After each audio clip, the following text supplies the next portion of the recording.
All right, hello today and welcome to Vast Motorsports. We're going to be doing a little reveal on the hook reveal. It's the 7-inch. Bought this Lowrance because it's got the maps built in. It's got preloaded maps already in it. So it's got a lot of contours and stuff for the U.S. lakes and some of the intercoastals. I'm not sure where all it's got, but I'm in South Carolina, so that's mainly what I was interested in. And down in the Florida area, so I'll be taking it down to Florida in probably another week and a half or something. I had the boat done, but this is the bass boat that I've been working on the channel, and I've almost got it done. It's getting very close, and we're going to be installing this today. It's not new, but it's new to me. Now, I did, when I met the person, because I got this off Marketplace, I went ahead and hooked it up to the battery in my truck under the hood to make sure that everything was good with it and that it had the maps that I'm looking for, and everything powered up, and I was scrolling through the maps and everything was looking good, so I went ahead and purchased it. I gave around 3. Actually, I did give them 3, but that's not a bad deal because it's the 7-inch. It is loaded with maps, and it does have the ram mount. This is what else I wanted. That to me is an important piece, because the way it's going to be mounted on the side of the console over here, that way we can swivel it and you could be at the front or the back and have plenty of vision with it. You had it in like new condition. This is the transducer and all. Everything was wrapped up, all the cords. This is nice. Doesn't appear that it's hit anything or any of that stuff. There's no flaws on the screen anywhere, so I'm happy with that. The buttons look good. They're not worn off or anything. Pretty much everything was in here that it needed. The regular mount and stuff, which I still need because I have to attach it to this first before it goes to the ram mount. And then I've got my power cord. We're going to hook that up over there to the fuse block in a few. Right now I'm working on getting the old transducer off the boat. I had a really old Hummingbird unit on it, and it was run around with some of the little plastic clips here. I kept all those, and it was just running around, and it tucks under the edge of the rail there. Just stuff it in where the carpet is. But this transducer's in really rough shape, and just trying to get it out of the way. It had a stainless bolt going through, but I couldn't get it to undo. This side was kind of stripped. So I took the side grinder and cut the head of it off, and now I'm about to punch it through, get this one off and out of the way, and we'll see about the bracket. I'm not sure if I'm going to take it off or if I'm just going to try to use this one or what I'm doing yet. We'll figure that out in a minute. Alright, I was able to go ahead and cut this one off and get it out of the way, and I went ahead and adapted over to this one. I think everything is good. It's nice and tight and snug. So now I'm going to run the cable up. Had one of the little bolt down, tie down things here, another here, and one on the inside. Let me get this cable run. Alright, so got her locked down, cable run up. It had this little piece of sheathing on it, so I figured what the heck, I'd put it back on. Got them all locked down here. It's running over pretty much the same way it was already. I don't think there was any issue with it, so we're just going back with that. It runs across the deck here. This clip did get broke though when we were doing the carpet. Luckily I have a pack of them. Another little Harbor Freight special. It's got the little bitty ones in here, so I'm just going to put one of them on and we'll be good to go. And then stuff it under here and route it under and get it up to the console. Alright, got the wire all tucked in the way I want it, nice and hid up through here. Next step's going to be taking this old one out of the fuse block. I undid my fuse block because it's easier to get to these little terminals. Got the wire here, the original, it's coming up, and got the other end laying here. So what I'm going to do is my new cable, I'm going to tape it to the end of it here and just fish it right through. So I need it out this hole here. Alright, and there we go. I got it fished through. Just taped it to it, pulled it right on through.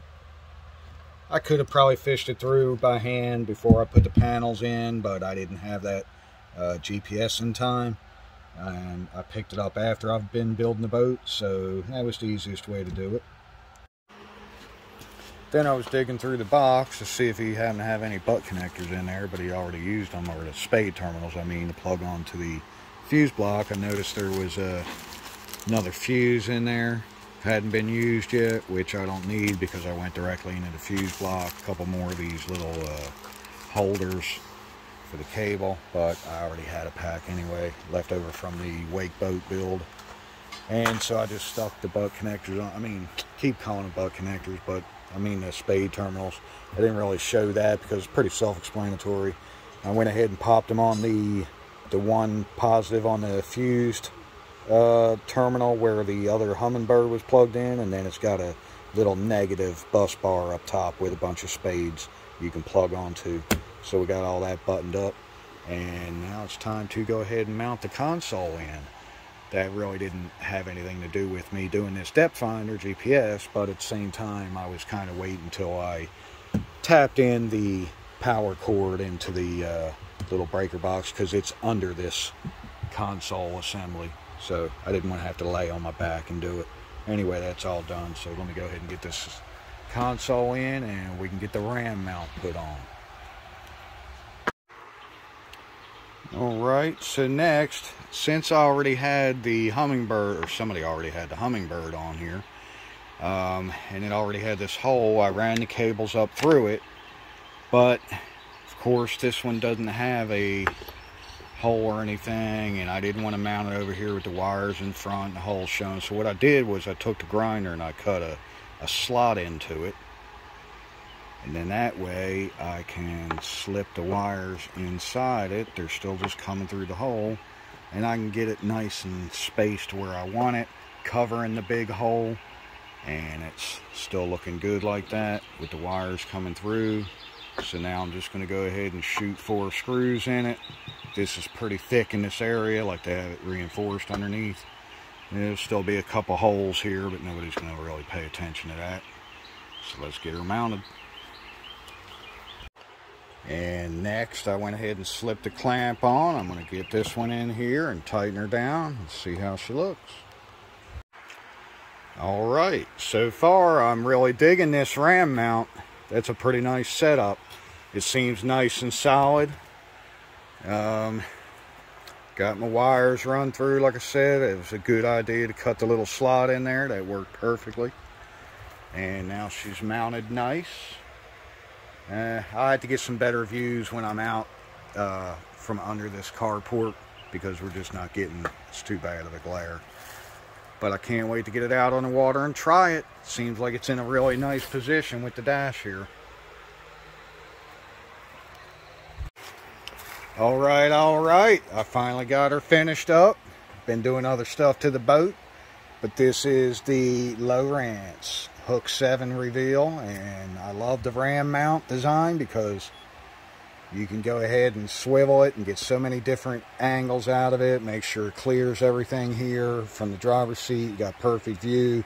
Maybe the sun's glaring a little, you can move it. I'll tell you, I'm under the carport. Doesn't give you the best view, but even during the day in the sun, I've had a couple of these Lowrance units, and they are extremely bright when they're in the daytime setting. Also, you can go on the Vast Motorsports channel if you'd like. I hope you like it and subscribe. You can check out the bass boat build. This is the bass tracker that I got that was going to the scrapyard. It was a complete, total, I mean, wreck. It was bad. It'd been left out in the weather many years. It's an 02. There we go. Check out the Vast Motorsports channel, y'all. Ordered up some new seats. I went ahead and replaced the couple pieces of wood. It's only got a wood deck here and a wood floor. All the rest, all these locker lids, everything is aluminum in these boats. That's what I like about this bass tracker. Cleaned everything out nice. Had to disassemble the whole entire boat to put this new carpet and do it the right way, because every piece is completely wrapped all the way around. It's not just butt to butt, and I covered all my hinges. So anyway, let's get back to the Lowrance. You can check out the boat build in another video if you'd like. As a matter of fact, I'll be putting that one on probably tonight. Show you what I got here. I went ahead and pulled up Lake Hartwell. This is the split screen. You jump over and show you. You got your charts, your sonar, your down scan, the split screen. You can add a page, make your own design, make one bigger or smaller, whatever you'd like to do. Let's just go to the chart because it's the only thing it's going to show. I'm not in the water, so it's not going to show these. Really, I want it for the map anyway. It's the main use that I have for it. I'm not that big of a fisherman.